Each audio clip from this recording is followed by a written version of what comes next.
물은 얼마나 마셔야 할까요? 또 언제 마셔야 할까요? 찬물을 마셔야 할까요? 아니면 뜨거운 물을 마셔야 할까요?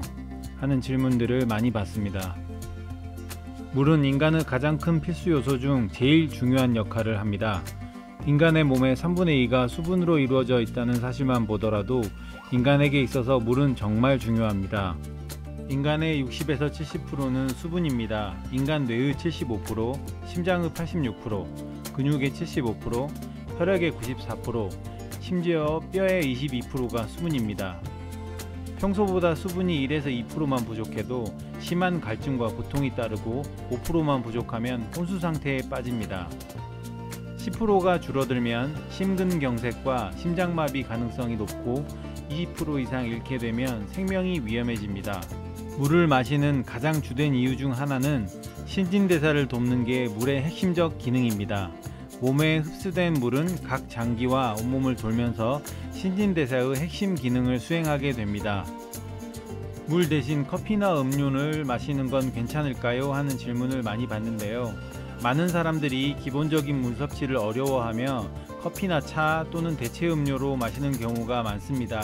하지만 커피, 홍차, 녹차 같은 카페인 계열 음료는 많이 마시면 마실수록 이뇨작용이 있어서 체내 수분을 빼내는 역효과를 나타내고 있습니다.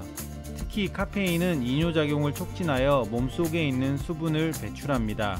탄산음료나 기타 과일 주스 같은 것 또한 당 때문에 탈수를 같이 동반하여 체내의 삼투압 현상에 의하여 몸에서 물이 더 필요하고 더욱더 갈증을 느끼게 됩니다.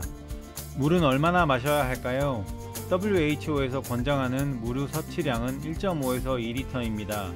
위는 표준 섭취량이며 몸무게가 많이 나가면 물은 더욱더 많이 마셔줘야 합니다.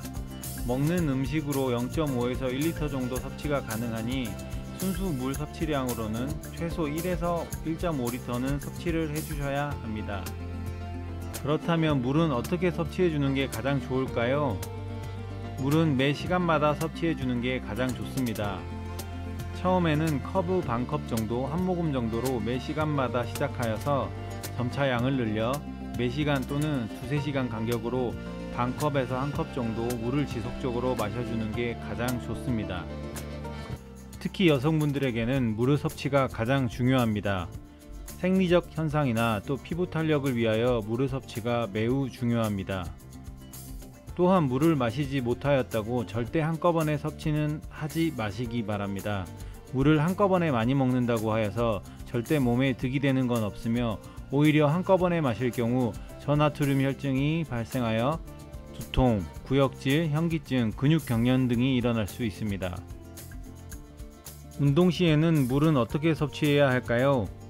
운동 중에는 목이 마르지 않더라도 물을 지속적으로 섭취해 주셔야 합니다. 만약 운동 중에 목이 마르다라는 생각이 들면 벌써 우리 몸에서는 탈수 증상이 일어나서 뇌에서 반응하여 물을 섭취하라고 명령 전달을 하는 것입니다. 그렇기 때문에 갈증 여부와 관계없이 운동 중에는 물을 규칙적으로 조금씩 자주 마셔주는 게 가장 좋습니다. 또한 격렬한 운동을 할 경우에는 땀으로 수분과 전해질이 많이 나오기 때문에 전해질 음료를 먹어주시면 운동 시 수분 보충에 훨씬 도움이 많이 됩니다. 그리고 따뜻한 물보다는 미지근한 찬물로 마셔야 몸에 흡수가 잘 됩니다.